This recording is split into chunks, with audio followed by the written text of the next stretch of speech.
నమస్కారం అండి. నా పేరు కళ్యాణ్ సంజయ్ కుమార్, హైకోర్టు అడ్వకేట్, తెలంగాణ. మరో ప్రశ్న. తండ్రికి కొడుకులకు లేకపోతే కూతురు భర్తకి ఆస్తిలో హక్కు ఉంటుందా? గుర్తుపెట్టుకోండి, ఎవరైనా సరే తండ్రి కొడుకులు కూతురు వరకు అయితే ఆస్తిలో వచ్చే ఆస్కారం ఉంది, కానీ భర్తకి దీనిలో ఆస్తిలో ఆస్కారమే లేదు. ఒక్క రూపాయి కూడా భర్తకి రాదు. గుర్తుపెట్టుకోండి ఎవరైనా సరే. తండ్రి ఆస్తిలో సెల్ఫ్ ఎక్కడ అనుకోండి, ఆయన ఆస్తిలో ఇస్తే కొడుకు ఇచ్చుకోవచ్చు, లేకపోతే కూతుర్లకు ఇచ్చుకోవచ్చు. అంతే తప్ప కూతురు చనిపోయింది అనుకుందాం, ఒక నిమిషం, భర్త ఉన్నాడు అనుకుందాం, రాదు. ఎట్టి పరిస్థితుల్లో ఒక్క రూపాయి కూడా ఆస్తిలో ఆస్కారమే లేదు. నేను ఇంతకుముందు కూడా చెప్పా, భార్య భర్తలు వాళ్ళిద్దరి మధ్యలో ఒకవేళ భార్య మరణిస్తే భర్తకు తన యొక్క తండ్రిగా మామగారి ఆస్తిలో ఏమైనా ఆస్కారం ఉందంటే మామగారి ఆస్తిలో ఈ అమ్మాయికి ఒక్క రూపాయి కూడా రాదు. చట్టంలోనే చెప్తాను, అర్థమైందా?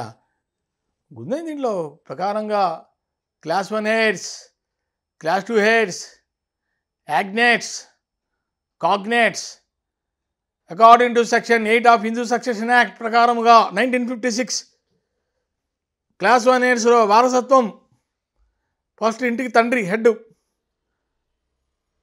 తర్వాత నెక్స్ట్ ఎవరు వస్తారు? మదర్, తల్లి, మళ్ళీ కొడుకులు, కూతుర్లు, మనవాళ్ళు, మనవరాలు, మునిమనోడు, మునిమనరాలు, ఇదంతా కమ్స్ అండర్ క్లాస్ 1 హెడ్స్. అంతేగాని ఈ క్లాస్ 1 హెడ్స్లో ఎక్కడ కూడా భర్తకి ఇస్తానని చెప్పి ఎక్కడ దాంట్లో చట్టంలోనే రాయలేదు. క్లాస్ 2 హెడ్స్లో కూడా చెప్పాను అంతకు ముందర, తండ్రి లేడు, తన యొక్క తమ్ముడు, ఫ్యామిలీ మెంబర్స్ వాళ్ళు కూడా లేరు, నో, రాదు, ప్రాపర్టీ రాదు. 3 యాగ్నేట్స్, బంధువులు, వాళ్ళకైనా వాళ్ళు లేరు, పోయింది ఆస్తి, వాళ్ళు లేరు, ఎవరు లేరు, వాళ్ళకి రాదు. కాగ్నేట్స్ అంటే దూరపు బంధువులు ఎవరైనా ఉన్నారా? లేరు. ఇంకా ఎవరు లేరు అనుకుందాం ఒక నిమిషం, అప్పుడు ప్రాపర్టీ చివరిగా ప్రభుత్వం స్వీకరించేస్తుంది, ప్రభుత్వం లాగేసుకుంటుంది ఆ భూమి.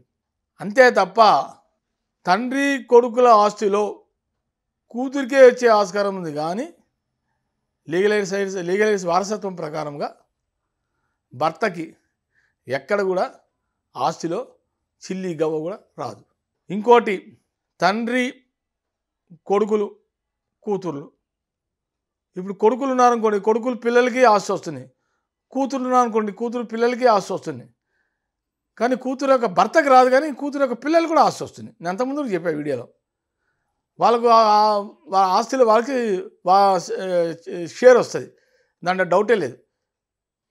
నేను అదే చెప్పా కదా, మనవడు, ముని మనవడు, మనవరాలు, వీళ్ళందరికీ లీగలైజ్, వాళ్ళంతా కూడా వారసత్వం, వాళ్ళంతా వారసత్వం ప్రకారం వాళ్ళందరికీ కూడా ఆస్తి వస్తుంది, ప్రాబ్లం లేదు. నమస్కారం.